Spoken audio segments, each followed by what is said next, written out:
نحمده ونستعينه ونستغفره ونؤمن به ونتوكل عليه ونعوذ بالله من شرور أنفسنا ومن سيئات أعمالنا من يهده الله فلا مضل له ومن يضلله فلا هادي له وأشهد أن لا إله إلا الله وأشهد أن محمدا عبده ورسوله اللهم صل على محمد وعلى آل محمد كما صليت على إبراهيم وعلى آل إبراهيم إنك حميد مجيد اللهم بارك على محمد وعلى آل محمد كما باركت على إبراهيم وعلى آل إبراهيم إنك حميد مجيد أعوذ بالله من الشيطان الرجيم بسم الله الرحمن الرحيم يا أيها الذين آمنوا اتقوا الله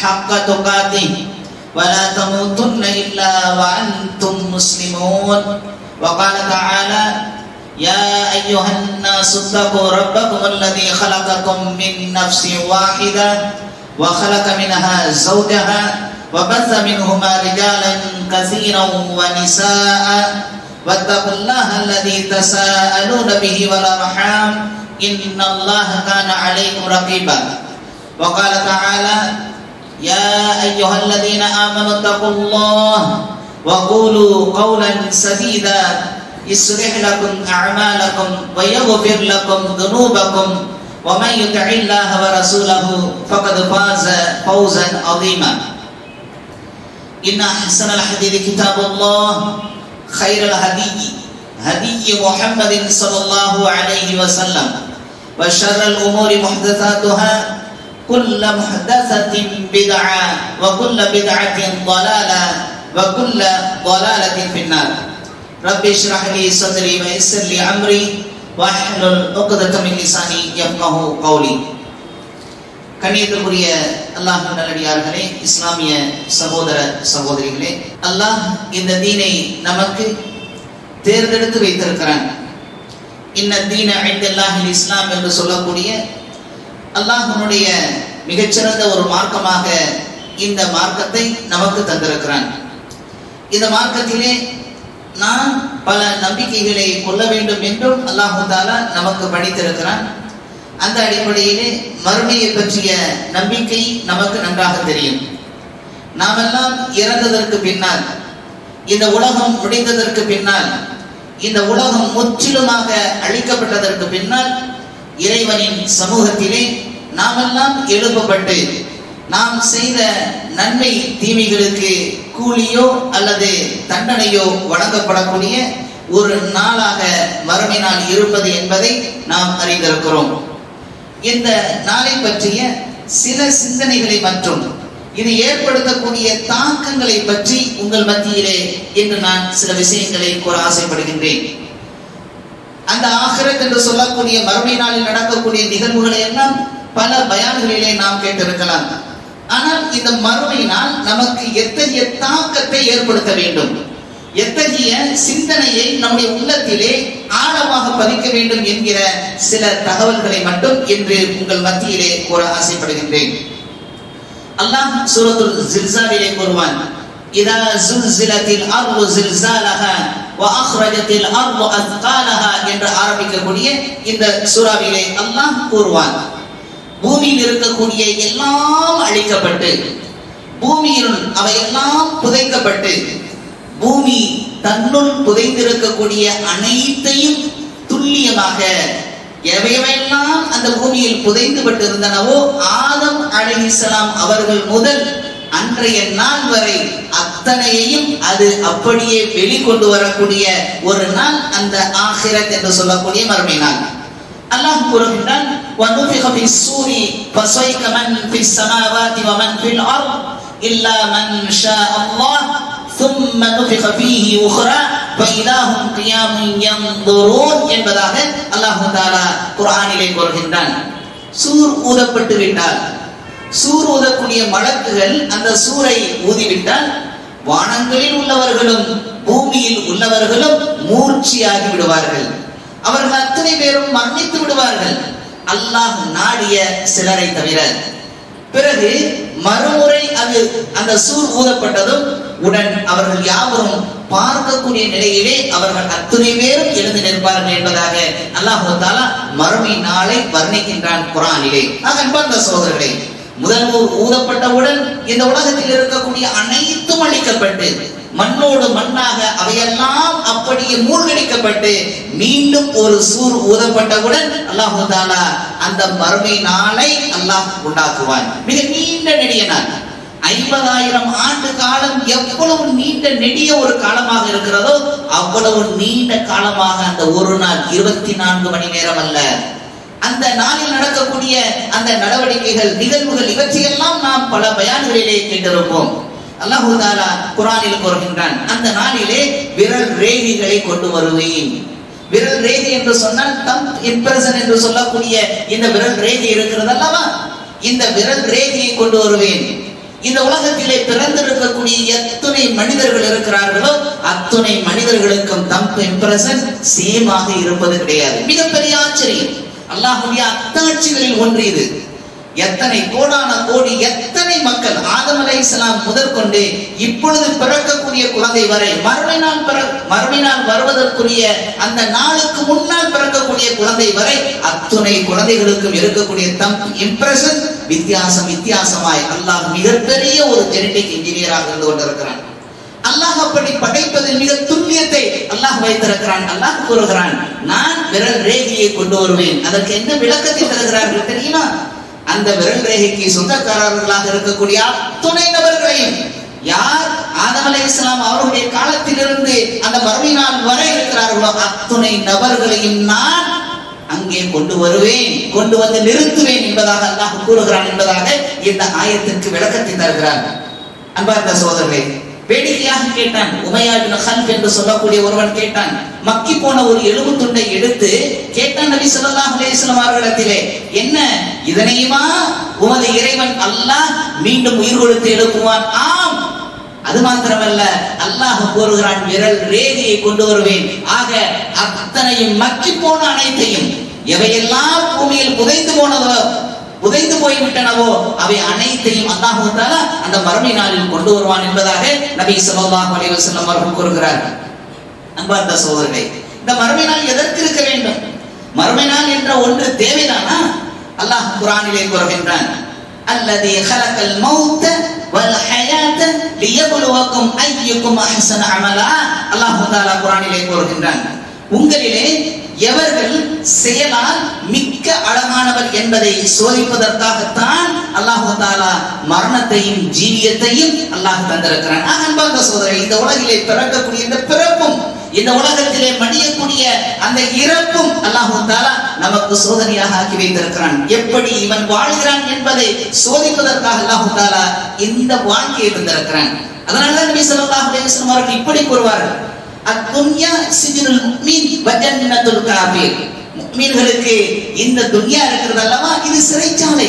ஆனால் காஃபிர்களுக்கு இது ஜன்னத்தாக, சொர்க்கமாக இருக்கிறது என்பதாக நபி ஸல்லல்லாஹு அலைஹி வஸல்லம் அவர்கள் கூறுவார்கள். அன்பார்ந்த சகோதரர்களே, எத்தனையோ பேர் அளவில்லாத முடிவே இல்லாத பாவங்களை, தீமைகளை செய்து கொண்டிருக்கிறார்கள். அதே போல அளப்பரிய நன்மைகளை ஆற்றக்கூடிய மக்களும் இருந்து கொண்டிருக்கிறார்கள். ஆக இப்படி இந்த உலகத்திலே வாழக்கூடிய இந்த மக்களுக்கு கூலி கொடுக்கக்கூடிய, தண்டனை வழங்கக்கூடிய, நியாய தீர்ப்பை வழங்கக்கூடிய ஒரு நாளாகத்தான் அல்லாஹ் தஆலா மறுமை நாளை ஆக்கி வைத்திருக்கிறான். அன்பார்ந்த சகோதரர்களே, அமெரிக்காவில் கூட ஒரு கைதிக்கு அவர்கள் தீர்ப்பு வழங்கினார்கள். என்ன தெரியுமா? 337 வருடம் சிறைச்சாலையில் இருக்க வேண்டும். இது சாத்தியமா? இது சாத்தியமா? சாத்தியமே கிடையாது. அவன் எப்படி 337 வருடம் சிறையிலே அவன் செய்த அந்த தண்டனைக்கான குற்றத்தை அனுபவிக்க முடியும்? நிச்சயமாக முடியாது. அதே போல ஹிட்லருடைய அந்த படையிலே படை தளபதியாக இருந்தான் கிளாஸ் பார்பி என்று சொல்லக்கூடிய ஒரு படை தளபதி. அவன் 12,000 பேரை ஒரே நேரத்திலே ஒன்றாக கொன்றளித்தான். ஆனால் அவனை சமீபத்திலே பொலிவியா என்ற நாட்டிலே கண்டெடுத்து அவனை தூக்கிலிட்டார்கள், அவனை கொன்றளித்தார்கள். அவன் செத்ததோ ஒரே ஒரு முறைதான், ஆனால் அவன் கொன்றது 12,000 நபர்களை. அன்பார்ந்த சகோதரர்களே, பல்லாயிரம் மக்களை கொல்லக்கூடிய இந்த மனிதனுக்கு ஒரே ஒரு முறை அவனை கொன்றொழிப்பது என்பது எப்படி சரியான ஒரு தீர்வாக இருக்க முடியும்? அதே போலத்தான் எத்தனையோ நன்மைகளை அள்ளி அள்ளி அதிகமாக செய்யக்கூடிய அந்த மக்களுக்கு ஒரு குளத்தை வெட்டுகிறார், ஒரு மரத்தை நட்டுகிறார். இப்படி நன்மையான காரியங்களை செய்தவர் மரணித்த பிறகும் கூட அந்த நன்மைகள் சதகத்துன் ஜாரியாவாக. இப்பொழுது கூட நம்முடைய இந்த மர்கஸிலே வேலை செய்து கொண்டிருக்கிறோம் அல்லவா, ஒரு பள்ளியை நிர்மாணிக்கக்கூடிய அந்த பணியிலே ஈடுபட்டுக் கொண்டிருக்கிறோம். இது மறுமை நாள் வரை இந்த நன்மைகள் தொடர்ந்து வந்து கொண்டிருக்கின்றன அல்லவா. இந்த நன்மைகளுக்கு கூலியை இந்த உலகத்திலேயே அவன் வாழக்கூடிய அந்த கட்டத்திலேயே எப்படி கொடுக்க முடியும் நண்பர்களே? ஆகவே அல்லாஹ் தஆலா ஒரு மனிதன் செய்த நன்மைக்கு கூலியையும் ஒரு மனிதன் செய்த அந்த பாவங்களுக்கு தண்டனையையும் அல்லாஹ் தஆலா வழங்குவதற்காக காத்திருக்கக்கூடிய ஒரு நாள் தான் அந்த மறுமை நாள். அந்த மறுமை நாள், அந்த ஆகிரத் என்று சொல்லக்கூடிய அந்த நாள் எந்தெந்த தாக்கத்தை, என்னென்ன சிந்தனைகளை, என்னென்ன உணர்வுகளை நம்முடைய வாழ்க்கையில் கொண்டு வர வேண்டும் என்கிற சில தகவல்களை உங்களுக்கு கூற ஆசைப்படுகின்றேன். அன்பார்ந்த சகோதரர்களே, முதலிலே அல்லாஹ்வின் மீது அச்சத்தை ஏற்படுத்தக்கூடியதாக இருந்து கொண்டிருக்கிறது. மறுமையினுடைய உணர்வுகள் இருக்கின்றன அல்லவா, மறுமையில் நடக்கக்கூடிய அந்த நிகழ்வுகள் இருக்கின்றன அல்லவா, இவையெல்லாம் அல்லாஹ்வின் மீது அச்சத்தை ஏற்படுத்துகிறது. அல்லாஹ் என்னை கண்காணித்துக் கொண்டிருக்கிறான். ஒவ்வொரு முறையும் நாம் பார்க்கிறோம் எத்தனையோ நபர்கள் இறந்து கொண்டிருக்கிறார்கள். ஒவ்வொரு நாளும் மௌத்தாகக்கூடியவர்களை பார்த்துக் கொண்டிருக்கிறோம். அவர்களை அடக்குவதற்காக கபரஸ்தானுக்கு சென்று கொண்டுதான் இருக்கிறோம். அந்த கபரஸ்தானுக்கு சென்று அவர்களை அடக்குவதற்காக தோண்டிய அந்த கபறுகளிலே அவர்களை அடக்கக்கூடிய காலகட்டத்தில் நாமும் இப்படி அடக்கத்தானே படுவோம் என்கிற உணர்வு ஏற்படுகிறது, பயம் ஏற்படுகிறது. அது கபரஸ்தானில் இருக்கக்கூடிய காலகட்டம் வரைதான். அந்த கபரஸ்தானுக்கு வெளியிலே வந்துவிட்டால் அந்த அச்சம், அந்த உணர்வு நம்மிடமிருந்து மறையக்கூடியதாக இருந்து கொண்டிருக்கிறது. ஆனால் இந்த மறுமையின் உணர்வு, அல்லாஹ் நாளை மறுமை நாளை என்னை தண்டிப்பான், நான் மாட்டிக்கொள்வேன், அவனிடத்தில் நான் தப்பிக்கவே முடியாது என்கிற இந்த உணர்வு அல்லாஹ் மீது அச்சம் கொண்டு அவனை பயந்து யாருமே இல்லாத பூட்டப்பட்ட 4 சுவர்களுக்குள் நாம் மட்டும் இருந்தாலும் கூட அல்லாஹ் என்னை கண்காணிக்கிறான் என்கிற உணர்வு நம்மை, இந்த மறுமையினுடைய இந்த உணர்வு, அல்லாஹ் தண்டிப்பானே என்கிற இந்த உணர்வு நம்மை பக்குவப்படுத்துகிறது. நன்மையான காரியங்களின் பக்கம் நாம் செல்வதற்காக, பாவங்களிலிருந்து விலகுவதற்கான ஒரு சூழ்நிலையை ஏற்படுத்துகிறது. அன்பார்ந்த சகோதரர்களே, அல்லாஹ்வுடைய அச்சத்தை அதிகப்படுத்தக்கூடியதாக இந்த அல்லாஹ் மீது இந்த மறுமையினுடைய இந்த உணர்வுகள் நம்மை ஏற்படுத்த வேண்டும். அப்படி ஏற்படுத்துகிறதா?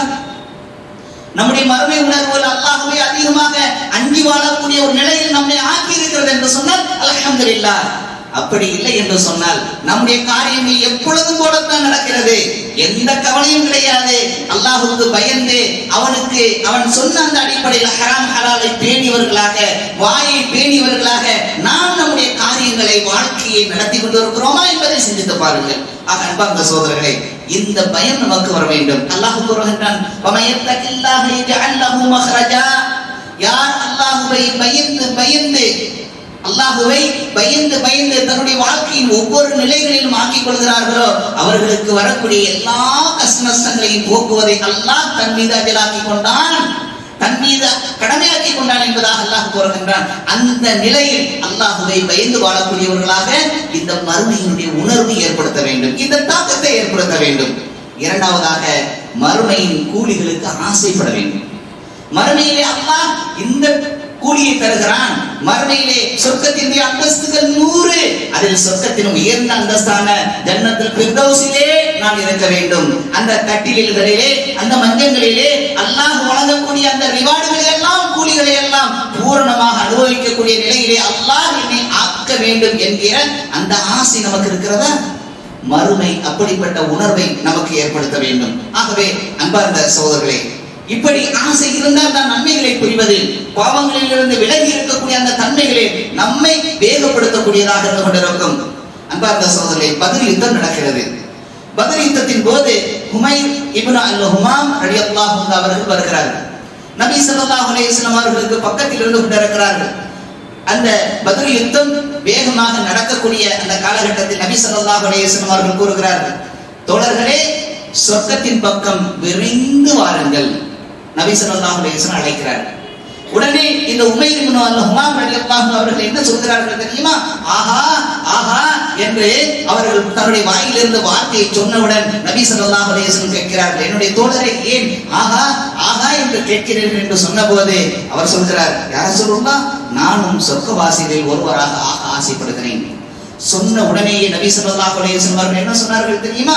நீரும் சொர்க்கவாசிகள் ஒருவராக ஆவீர் என்று சொன்னவுடன் அவர் தன்னுடைய வாயிலே பேரிச்சம்பழத்தை வைத்து சாப்பிட்டுக் கொண்டிருக்கிறார். பாதி பேரிச்சம்பழத்தை சாப்பிட்ட நிலையிலே அவர் கூறுகிறார், இந்த மீதம் இருக்கக்கூடிய பேரிச்சம்பழம் கூட எனக்கு தேவையில்லை, சொர்க்கம் எனக்கு வேண்டும், அதை நான் ஆசைப்படுகிறேன் என்பதாக அவர் அந்த படையின் ஊடே நுழைந்து அங்கே ஷஹீதாகிறார். அன்பார்ந்த சகோதரர்களே, அந்த அளவுக்கு சொர்க்கத்தின் மீது ஆசையை இந்த மறுமையினுடைய உணர்வு ஏற்படுத்த வேண்டும். அன்பார்ந்த சகோதரர்களே, அதே போல இழப்புகளை தாங்கிக் கொள்ளக்கூடிய மனப்பக்குவத்தை இந்த மறுமையினுடைய உணர்வுகள் நம்மை ஆக்கும். எந்த இழப்பு வந்தாலும் கூட, எந்த நஷ்டம் வந்தாலும் கூட, எந்த கஷ்டம் வந்தாலும் கூட அல்லாஹ் என்னை பாதுகாப்பான், அல்லாஹ் மீது முழு தவக்குல், அல்லாஹ்வினுடைய பாதுகாவலன், அல்லாஹ் எனக்கு இந்த சோதனைகளை தந்தாலும் கூட இந்த சோதனைகளில் இருந்து நான் மீண்டு விடுவேன், அல்லாஹ் எனக்கு கூலியாக சொர்க்கத்தை வைத்திருக்கிறான் என்கிற உணர்வு அவனுடைய ஆழ் மனதில் இருக்கக்கூடிய காலகட்டத்தினால் அவனுக்கு எந்த கவலையும் அவனுக்கு ஏற்படுவது கிடையாது. அல்லாஹ் கூறுகிறான், யார் அல்லாஹ்வை மட்டும் தவக்கல் வைத்து அவன் மீது நம்பிக்கை வைத்து அவனை மட்டும் சார்ந்திருக்கிறார்களோ அவர்களுக்கு அவன் மட்டுமே போதும் என்பதாக அல்லாஹ் கூறுகின்றான். அன்பார்ந்த சகோதரர்களே, இந்த உணர்வு இழப்புகளை தாங்கிக் கொள்ளக்கூடிய மனப்பக்குவம் வர வேண்டும். இப்படித்தான் இருந்தார்கள். நபி ஸல்லல்லாஹு அலைஹி வஸல்லம் அவருடைய வாழ்க்கையை எடுத்து பாருங்கள். சுஹபே அபூ தாலிப் என்று சொல்லக்கூடிய அந்த அபூ தாலிப் அந்த கணவாயிலே 3 வருடம் சமூக பகிஷ்காரம் செய்யப்பட்டிருந்தார்கள். நபித்துவத்தினுடைய 7வது வருடத்திலிருந்து 10வது வருடம் வரை அந்த சமூக பகிஷ்காரம் நடந்தது. பொறுமையாக இருந்தார்கள். அந்த பொறுமையினுடைய உச்சத்திலே நபி ஸல்லல்லாஹு அலைஹி வஸல்லம் அவர்களுக்கு அல்லாஹ் தஆலா சோதனையில் இருந்து வெற்றியை தந்தான். அது மாத்திரமா, எத்தனை சஹாபாக்கள், சுமையா ரலியல்லாஹு அன்ஹா, யாசிர் ரலியல்லாஹு அன்ஹா அவர்களுடைய வாழ்க்கையை கேட்டால் கண்ணீர் விட்டு கதறி விடுவோம். அப்படிப்பட்ட அந்த நிலைமை அந்த சஹாபாக்களுக்கு இருந்தது. இன்றும் கூட சிரியாவிலே அந்த மக்கள் அப்படிப்பட்ட அந்த கஷ்டத்தை, நஷ்டத்தை, அந்த இழப்புகளை தாங்கிக் கொண்டு இருக்கிறார். அல்லாஹ் எங்களை பாதுகாக்கக்கூடியவனாக இருக்கிறான், அவன் எப்படியும் பாதுகாப்பான் என்கிற உணர்வோடு அவர்கள் இருந்து கொண்டிருக்கிறார்கள். சஹாபாக்கள் அப்படித்தான் இருந்தார்கள். சுமையா ரலியல்லாஹு அவர்களை நிர்வாணமாக நிறுத்தி ஒரு மரத்திலே கட்டி வைத்து ஈட்டியை கொண்டு அபூ ஜஹல் குத்த வருகிறான். சொல்லுகிறான், சுமையாவே, நீ கொண்டிருக்கக்கூடிய இந்த மார்க்கத்தை விட்டுவிடு, உன்னுடைய உடலிலே இந்த ஈட்டியை வைத்து குத்தி விடுவேன் என்று மிரட்டிய போது கூட அவர்கள் என்ன சொன்னார்கள் தெரியுமா? நான் இந்த ஈட்டியால் குத்தி என்னுடைய உயிர் போவதை விட சத்திய மார்க்கத்திலே என்னுடைய உயிர் நிலைத்திருந்து முஸ்லிமாக ஷஹீதாக நான் ஆசைப்படுகிறேன் என்று சொல்ல அவர்களுடைய மர்மஸ்தானத்திலே, மர்ம உறுப்பிலே குத்தி அவருடைய வயிற்றை கிழித்தெடுத்தான் அபூ ஜஹல். அன்பார்ந்த சகோதரர்களே, அந்த நேரத்திலே பார்த்து கொண்டிருந்தவர் தான் யாசிர் ரலியல்லாஹு அவர்கள். அவர்களிடத்திலே சொல்லுகிறான், அபூ ஜஹல், உம்முடைய மனைவியை குத்தி கிழித்து விட்டேன், உன்னையும் கூட இதே போல துன்புறுத்த நான் நாடுகிறேன், இந்த மார்க்கத்தை விட்டுவிடு. மாட்டேன், எனக்கு சொர்க்கம் அல்லாஹ் வாக்களித்திருக்கிறான், நான் சொர்க்கத்தை அடைவேனே தவிர இத்தகைய இந்த இழப்புகளை நான் தாங்கிக் கொள்ளக்கூடிய மனப்பக்குவத்தை பெற்றிருக்கிறேன் என்று சொன்னார்கள். அந்த யாசிர் ரலியல்லாஹு அவர்களை ஒட்டகத்தினுடைய 4 ஒட்டகத்தினுடைய கால்களில் அவருடைய 2 கைகளையும் 2 கால்களையும் சேர்த்து வைத்து கட்டி அவருடைய உடல் பீஸ் பீஸாக ஆக்கப்பட்டது. அப்பொழுதும் கூட அவர் முஸ்லிமாக, முஃமினாக மரணித்தார். அன்பார்ந்த சகோதரர்களே, இழப்புகளை தாங்கக்கூடிய அந்த மனப்பக்குவத்தை பெறக்கூடியவர்களாக சஹாபாக்கள் இருந்தார்கள். அத்தகைய உணர்வு நமக்கு வேண்டும். அன்பார்ந்த சகோதரர்களே, அதே போல பேர் புகழ்களை விரும்பக்கூடியவர்களாக இந்த மறுமையினுடைய உணர்வு நம்மை ஆக்காது. அல்லாஹ்வுக்காக எதை செய்தாலும் அல்லாஹ்வுக்காக இந்த செயலை செய்கிறேன் என்கிற இஹ்லாஸான அந்த எண்ணத்தை இந்த மறுமையினுடைய உணர்வு கொண்டு வரும். மறுமையினுடைய உணர்வு இருக்கிறது அல்லவா, அது நம்மை எந்த காரியம் செய்தாலும் அது அல்லாஹ்வுக்காகத்தான் செய்கிறேன், அல்லாஹ்வுடைய பொருத்தத்தை நாடி, அல்லாஹ்வுடைய திருப்தியை நாடித்தான் நான் இந்த காரியத்தை செய்கிறேன் என்கிற உணர்வை கொண்டு வரும். அன்பார்ந்த சகோதரர்களே, யாராவது என்ன இந்த காரியத்தை செஞ்சதுல இவர் ரொம்ப பெரிய ஆளு, இவர் சிறந்த ஆளு, இவர் புகழுக்குரியவர் என்கிற அந்த மமதையை, பெருமையை விரும்பக்கூடியவர்களாக இந்த மறுமையினுடைய உணர்வு ஆக்காது.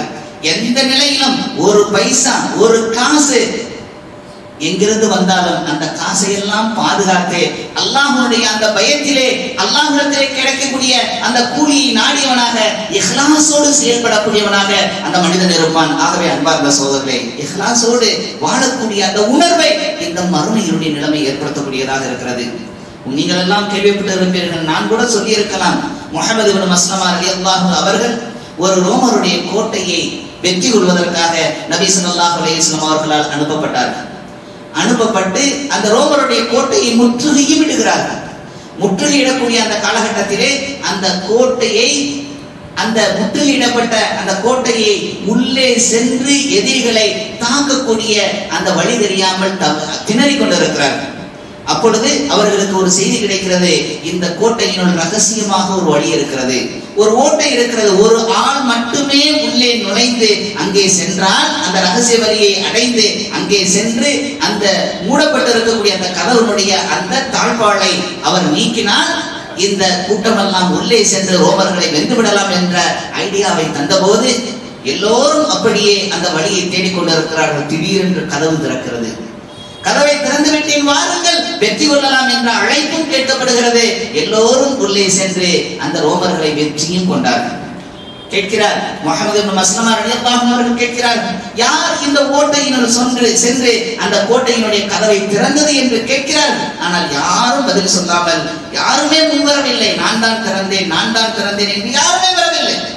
இன்று நாமாக இருந்தால் நான் தான் திறந்தேன், கொஞ்சம் லேசா ஒரு காரியத்தை செஞ்சுட்டா இந்த காரியமெல்லாம் என்னாலதான் ஆச்சு, வேற யாரும் இந்த காரியத்தை செய்யவில்லை என்கிற இந்த பேரை விரும்பக்கூடியவர்களாக நாம் ஆகியிருப்போம். ஆனால் அங்கே எந்த போர் வீரரும் வரவில்லை.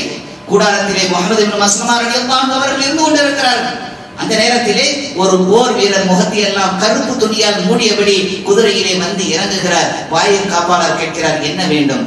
முஹம்மது இப்னு மஸ்லமா அவர்களிடத்திலே அந்த கோட்டையினுடைய கதவை திறந்து விட்ட ஒரு நபர் வந்திருக்கிறார் என்ற செய்தியை சொல்லும் என்று சொன்னவுடன் தூங்கிக் கொண்டிருந்த முஹம்மது இப்னு மஸ்லமா ரலியல்லாஹு அவர்களுக்கு அந்த செய்தியை சொல்ல உடனே முஹம்மது இப்னு மஸ்லமா ரலியல்லாஹு அவர்கள் எழுந்து அந்த நபரை அப்படியே வரவேற்று உள்ளே வந்தபோது அவர் சொல்கிறார், நான் உங்களிடத்திலே அந்த நபரை பற்றி சொல்கிறேன், ஆனால் 3 நிபந்தனைகளுக்கு உட்பட வேண்டும். என்ன நிபந்தனை தெரியுமா? அவர் யார் என்கிற அந்த பெயர் விவரத்தை, அவருடைய பெயரை கேட்கக்கூடாது. இரண்டாவது, அப்படியே உங்களுக்கு அந்த பெயர் தெரிந்துவிட்டால் வெளியே யாருக்கும் சொல்லக்கூடாது. மூன்றாவது, செய்த இந்த செயலுக்காக எந்த கிஃப்ட் நன்கொடையும் நீங்கள் தரக்கூடாது.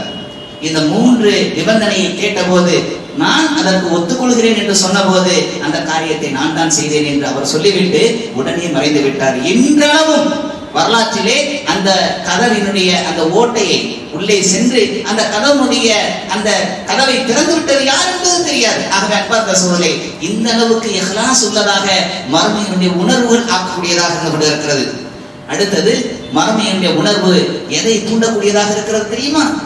பாவங்களிலிருந்து மீண்டு தூய்மையான ஒரு நிலையிலே வாழக்கூடிய அந்த உணர்வுகளை மறுமை ஏற்படுத்துகிறது.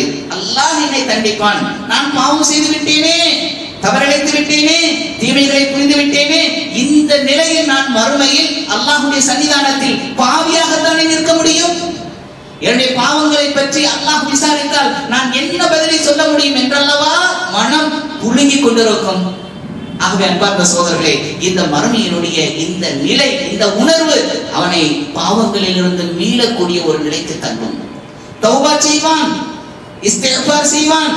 ஆக இந்த மாதிரியான காரியங்களை எல்லாம் செய்து தன்னை தூய்மைப்படுத்தி தூய்மையானனாக அல்லாஹ்வின் முன்னிலையிலே நிற்பதற்காக முயற்சி செய்யக்கூடிய இந்த உணர்வை மறுமை தரக்கூடியதாக இருந்து கொண்டிருக்கிறது. ஆகவே அன்பார்ந்த சகோதரர்களே, பாவத்திலிருந்து தூய்மை அடையக்கூடிய ஒரு நிலையை இந்த மறுமையினுடைய உணர்வு தந்து கொண்டிருக்கிறது. இது மாத்திரமல்ல, இன்னொரு மிக முக்கியமான ஒரு விஷயம் என்ன தெரியுமா? நற்காரியங்களின் பக்கம், இபாதத்துகளின் பக்கம், நன்மையான செயல்களின் பக்கம் அவனை அதிகமாக செல்லக்கூடிய அல்லது அதிகமான நன்மையான காரியங்களின் பக்கம் அவன் ஈடுபடக்கூடிய ஒரு சூழ்நிலையை அவனுக்கு ஏற்படுத்தும். நான் இந்த நற்காரியங்களை செய்வது கொண்டு அல்லாஹ் என்னை மறுமையிலே மிகச்சிறந்த ஒரு இடத்திலே வைப்பான் என்கிற அந்த உணர்வு இந்த மறுமை ஏற்படுத்தக்கூடியதாக இருந்து கொண்டிருக்கிறது. அதிகமாக இபாதத்துகள், தொழுகையாகட்டும், நோன்பாகட்டும், அல்லது என்ன நற்காரியங்கள் எல்லாம் இருக்கின்றனவோ இந்த தீனிலே அத்தனை நற்காரியங்களையும் செய்யக்கூடியவனாக இந்த மறுமையினுடைய உணர்வு ஏற்படுத்தும். ஆகவே அன்பார்ந்த சகோதரர்களே, இங்கே சில நல்ல விஷயங்களை மட்டும்தான் உங்களுக்கு நான் சொல்லி இருக்கின்றேன். ஆக இந்த மிக முக்கியமான இந்த சில உணர்வுகளை மறுமை ஏற்படுத்துகிறது. இந்த மறுமையினுடைய இந்த தாக்கங்களை நம்முடைய வாழ்க்கையிலே கொண்டு வந்தால் இன்ஷா அல்லாஹ் நாம் மறுமையிலே வெற்றி பெறக்கூடிய மக்களாக இருக்கிறோம். அப்படிப்பட்ட வாய்ப்பை வல்ல நாயன் நம் அனைவருக்கும் தந்தருவானாக. வ ஆகிரு தஅவானா அனில் ஹம்துலில்லாஹி ரப்பில் ஆலமீன்.